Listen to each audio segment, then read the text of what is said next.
ఎందుకు వచ్చారమ్మా ఇక్కడికి ఇప్పుడు? నాకు రేషన్ కార్డు కావాలి.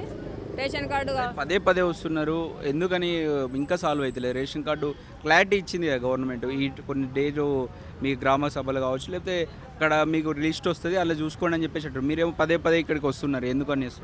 అసలు పదే పదే అంటే ఎవరు రానోళ్ళు ఏం చేస్తారు, ఈ పిచ్చి జనాలు ఏం చేస్తారు, అక్కడ ఈ సేవలలో ఏం రెస్పాన్సిబిలిటీ కాలేదనేసి మళ్ళీ వచ్చి మళ్ళీ అప్లై చేసి పోతున్నారు. వస్తుంది అమ్మాయి కానీ నంబర్ కొట్టినాం వస్తుంది అని వీళ్ళు చెప్పి పంపించేస్తారు. అంటే రోజు రెగ్యులర్గా ఇదే అవుతుంది. సాటర్డే మంగళవారం ఇదే రన్నింగ్ అవుతుంది. అందులో కన్ఫర్మ్ అనేది ఏం తెలుస్తలేదు. మొత్తానికైతే రేషన్ కార్డులలో సార్ బాగా యాక్షన్ తీసుకోవాలా. కొత్త రేషన్ కార్డులలో మండల ఆఫీసులకు పోతే మండల ఆఫీసులలో ఏం రెస్పాన్సిబిలిటీ చెప్తారు. 11 గంటలకు ఎంప్లాయీస్ వస్తున్నారు, ఇక్కడ పోయి లైన్ నిలబడుకుంటే ఏం చెప్తలేరు.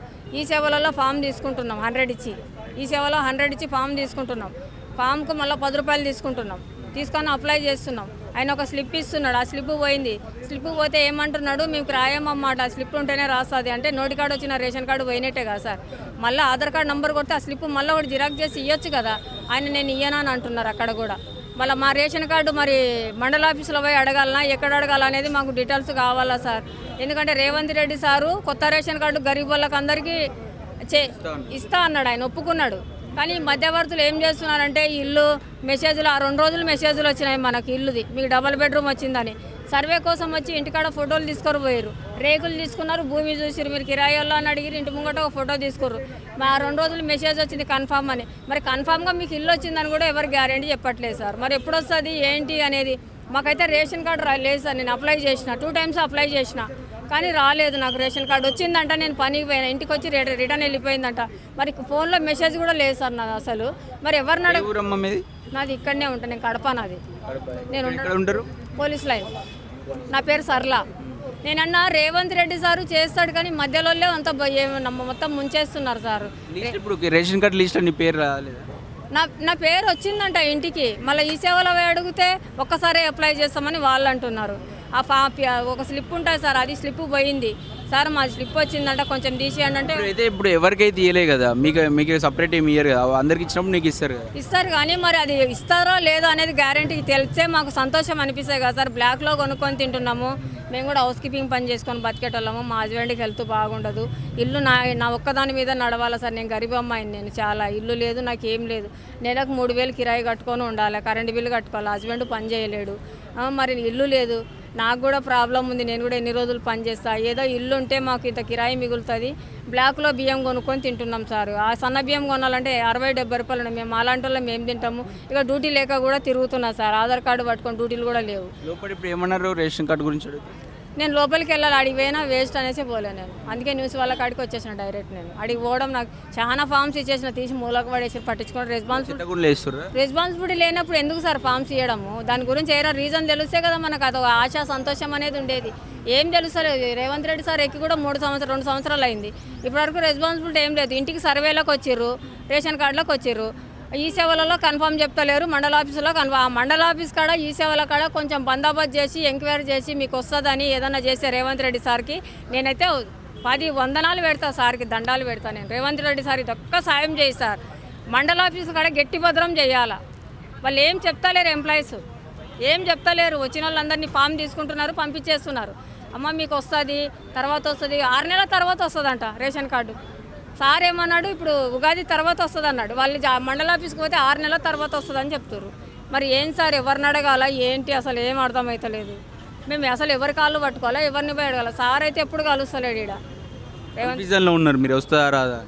కన్ఫ్యూజన్లో ఉన్నాం. కన్ఫామ్గా మీకు వచ్చిందమ్మా, ఇక మీ మెసేజ్ ఉంది, మీ నంబర్ ఉందని తెలిస్తే మాకు ఒక సంతోషము, మాకంటూ ఒక ఇల్లు ఉంది కదా అనేసి. అంటే అధికారులే తప్పుదో పట్టిస్తురా అమ్మా? అసలు ఏం అడిగితే రెస్పాన్స్ ఇస్తలేరు అని అంటారు కదా. రేవంత్ రెడ్డి సార్ది ఏం తప్పు లేదు ఆడ. ఆయన ఏం ప్రజలకు మేలు చేయాలనే చూస్తున్నారు. రేవంత్ రెడ్డి సార్ది తప్పేం లేదు. 90% నాకు తెలుసు. రేవంత్ రెడ్డి ఆయన రాజకీయంలోకి వచ్చినప్పుడు ఎందుకు వచ్చినాడో తెలుసు, ఆయన ఎందుకు చేస్తున్నాడో తెలుసు.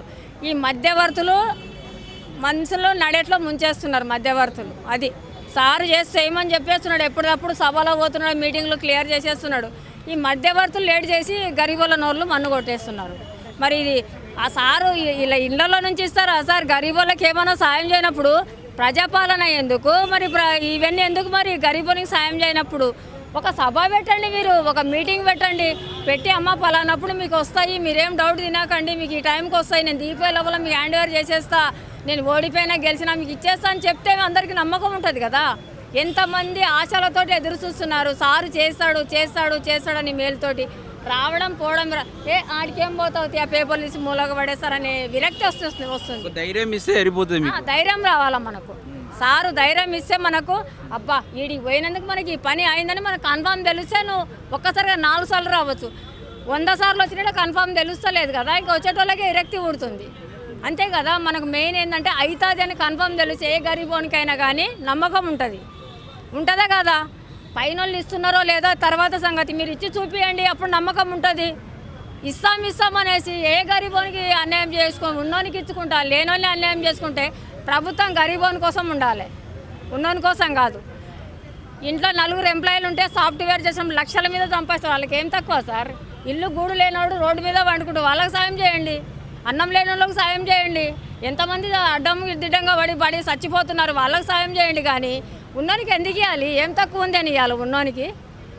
ఇంట్లో 4 ఉంటే 4 జాబ్ చేస్తారు, 4 లక్షలు సంపాదిస్తారు, ఏం తక్కువ. నెల తిరిగేసరికి అకౌంట్లో డబ్బులు పడుతున్నాయి. లేనోడు అయితే పొద్దంతా చేసి 500 అకౌంట్లో పడతలేవు. 400కు పోయేసి వస్తున్నా నేను ఫిలిం నగర్, 400కు 10 గంటల నుంచి 7 గంటల వరకు పనిచేసి వస్తున్నా. 400లలో ఒక నూనె ప్యాకెట్, కిలో బియ్యము ఇవి తెచ్చుకొని మేము కాలం ఎలా తీసుకోవాలి. మా బాధ ఎవరికి చెప్పుకోవాలా చెప్పు. గవర్నమెంట్లో ఉండి ఏం లాభం సార్ చెప్పు. ధర్నాలలో తిరిగిన, మీటింగ్లలో తిరిగిన, రేవంత్ రెడ్డి సార్ ధర్నాలలో తిరిగిన, అన్నిట్లో తిరిగినా నేను. డ్యూటీలు మానేసి ర్యాలీలలో తిరిగిన, లాస్ట్కి వచ్చేసరికి నాకే ఏం లేదు. ఏమనిపిస్తుంది చెప్పు. సార్ కోసం నేను ఎన్నో తిరిగినా, నేను 10 మందిని 100 మందిని జమ చేసి ర్యాలీలు తిరిగినా నేను. మరి నాకు లేకపోతే ఏంది భయం. ఒక మెసేజ్ ఇక నీకు వస్తుందమ్మా, మీరేం టెన్షన్ పడకండి, మీకు ఇక ఈ టైంలో నీకు గెలవకపోని మీకు వస్తుంది అంటే ఇంకా ఎవరైనా 4 తీసి నీకు ఓటు మళ్ళీ ఇస్తాం సార్. అది మాకు ఆశ చూపిస్తే మేము ఏదైనా మీకోసం మేము త్యాగం చేస్తాము. ఎందుకంటే మా సార్ మంచిగా ఉండాలనే మేము కోరుకుంటాం. ఎప్పటికైనా ప్రభుత్వంలో ఆయన మంచిగా ఉంటే మేము మంచిగా ఉంటాం. ఫ్రీ బస్సు పెట్టిండు, గరీబులకు మేలు. ఫ్రీ బస్ అయితే గరీబులకు 1500 అయితే గేట్ బస్ పాస్ మిగులుతుంది కదా. అందులో పైసలు ఉన్నాడు కూడా ఎక్కుతుండు, వాడు మిగిలించుకుంటున్నాడు. 1,00,000 రూపాయలు ఎక్కే ఇంట్లో పార్కింగ్ చేసుకొని కూడా అది వచ్చి బస్సు ఎక్కుతుంది.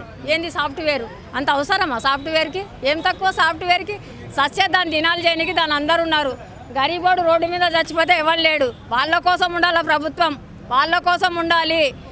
చచ్చిపోతే 4 సాగు చేయడానికి వాళ్ళకి అందరు ఉన్నారు. కానీ ఏం లేని వాళ్ళకి మటుకు ఎవరు ఉండరు సార్. జిహెచ్ఎంసీలు పోలీసు వాళ్ళు తప్ప ఎవరు చేయరు.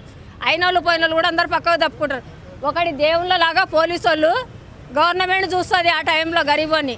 వీళ్ళందరూ ఎవరు చూడరు నాకు తెలిసి. మొత్తానికైతే పోలీసు వాళ్ళు దేవుళ్ళు అసలు నాకు తెలిసి. నంబర్ 1 డిపార్ట్మెంట్ ఉంటేనే ఏదైనా అవుతుంది పని. రోడ్డు మీద శవం పడిపోతే లాస్ట్కు జిహెచ్ఎంసీ వాళ్ళు వచ్చి తీసుకుపోతారు, పోలీసు వాళ్ళు వచ్చి తీసుకుపోతారు, ఎమ్మెల్సీ కేసు చేసి. ఏ లంజ మళ్ళీ గలితిట్లు వస్తాయి నాకు. ఎవడు రాడు పక్కన, ఎవడు రాడు. ఏ లంజ ఎవడన్నా వచ్చి లంజవాడికి ఎవడన్నా వచ్చి పక్కన చూసుకుంటూ పోతారు. కానీ ఒక్క నా కొడుకు కూడా గరీబోడు చచ్చిపోతే వాడు రాడు. మూతికి బట్టలు పెట్టుకొని రేపు వాడు చావడా. పోలీసు వాళ్ళు వచ్చి వాళ్ళు అంబులెన్స్ తీసుకొచ్చి ఆ బాడీని తీసుకుపోయి గాంధీకి తీసుకుపోయి మార్చిలో పంపించి రావాలి. వాళ్ళకు ఫ్యామిలీలు ఉండవా, వాళ్ళకు సంసారాలు ఉండవా, అయినా వాళ్ళు వస్తారు. మరి గవర్నమెంట్ లేకపోతే మేము లేనేలేం, పోలీసు వాళ్ళు లేకపోతే. నేను ఒక్కటే అనుకుంటా, నాకు వెనుక ముందు ఎవరు లేరు, నాకు పోలీసు వాళ్ళే నా సాగు కూడా చేస్తారని నేను ఒక్కటే డిసైడ్ అయినా. నేను నాకు మమ్మీ డాడీ లేరు. రేపు నేను చచ్చిపోయినా, నా అమ్మ కూడా చచ్చిపోయినా పోలీసు వాళ్ళే చేస్తారు. తర్వాత ఎవడు చేయడు, అక్కపక్కలు ఎవడు చేయడాడు. వాడు చేస్తామని వచ్చినా కూడా వాడికి ఖర్చు అవుతుందాడు, పక్కకు జరుగుతాడు. వాడు ఎందుకు వస్తాడు? ఆ టైంకి అందరు డోర్లు పెట్టుకుంటారు. పోలీసు వాళ్ళకి మటుకు తప్పదు, అది వాళ్ళే చేస్తారు గరీబోన్ సాగు.